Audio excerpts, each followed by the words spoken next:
The peaceful life in Willow Creek. Same boring houses, same boring neighbors, same boring job. Heck, even that mean little bitch you gave birth to is boring. And don't get me started on that husband of yours. Wouldn't it be great if you could just unwind in nature? Maybe lose them in the woods and marry that rich sim you see randomly jogging in your neighborhood from time to time, even though he clearly lives in Oasis Springs.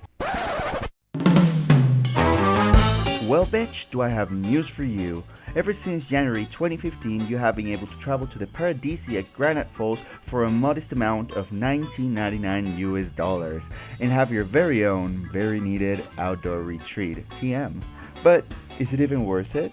Should you spend your questionably earned money on the very first DLC ever put out for The Sims 4?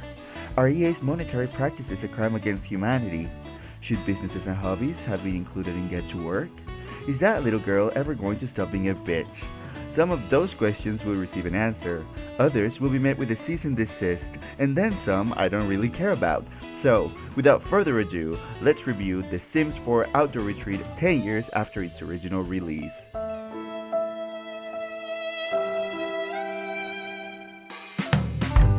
Just like my dad when I came out of the closet, I was very disappointed to see what Outdoor Retreat had in store, or better said, didn't have in store for me. Never mind the ugly textures or the fact that it has never been updated to recognize infants and toddlers exist, and like to retreat to the outdoors as well. This pack comes with a very limited amount of assets for you to choose from, especially if you're a man. However, what it has, it's decent. You can definitely look good while retreating, and those pesky bears will for sure be gagging at the sight of you, but perhaps it will be more due to your smell rather than your cunty high-heel hiking boots, because if you're going to fall and break your head on a rock, at least you'll do it looking slightly above average. For your children, this pack offers little more than childhood trauma, with both genders getting pretty much the same across the board, except for one ugly shirt and two recolors of it that girls have in their catalog. Was adding a bunch of swatches super hard that they needed to waste space? Beats me! This game pack starts with a bang, because the mediocre amount of content it comes with blew up right in my face. But I will say that what little it does have fits the theme and should be enough for you to look your quote-unquote best while fishing in the great outdoors.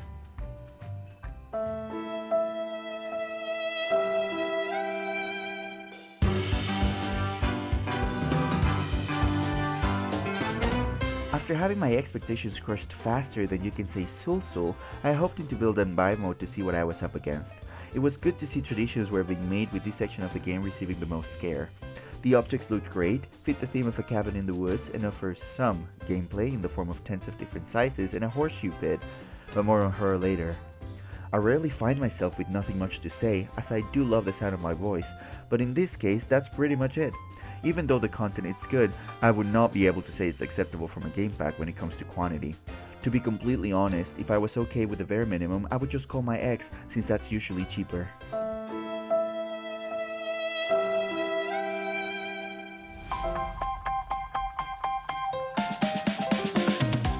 Continuing down this journey across the river of mediocrity, our next stop is gameplay, and oh boy, brace yourself for a waterfall of disappointment and regret, as this pack comes with barely anything new.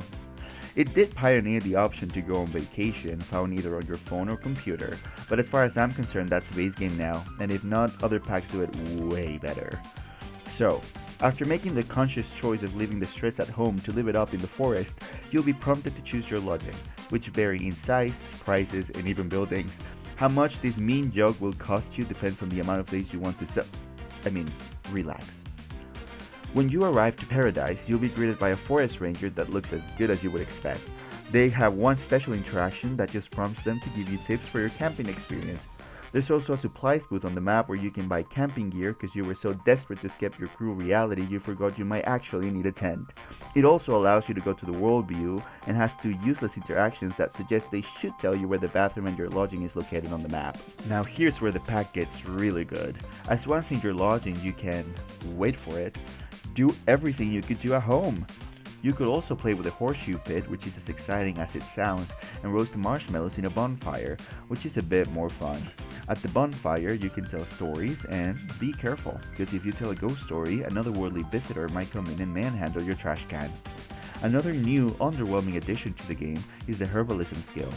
Now this one sounds actually great in paper, since you are supposed to be able to create natural remedies, repellents, and stuff like that by picking up flowers and herbs that may or may not be toxic.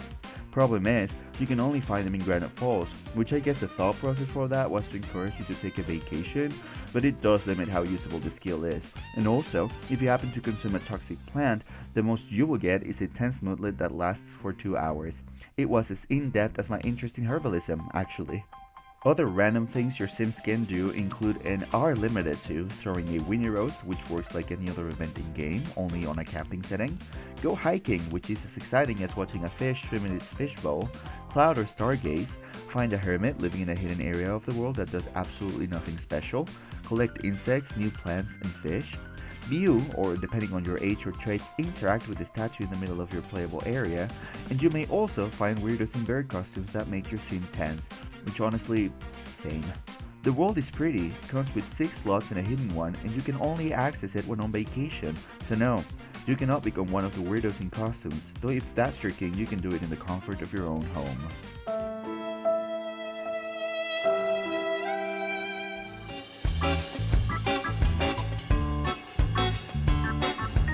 After discovering the lengths my self-hatred will go through and playing it for about 7 hours, I can confidently say that I do not recommend you buy this pack, at least not at full price. As delusional as I can be at times, I understand the pack is 10 years old and was the first DLC they put out for the game.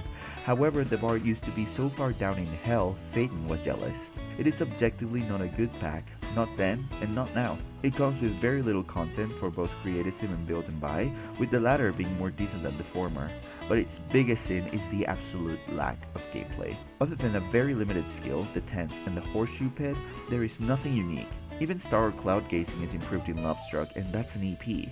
We'll get to her at some point, don't worry. So, unless it's the only one you're missing from your collection or you really like wasting money, I cannot recommend you get this pack. The idea is great on paper, the execution, not so much. Aren't you glad that's over? Cause I am, since I get to go eat now. That's all I have for today. If you liked it, give it a thumbs up and let me know in the comments what you think of this pack.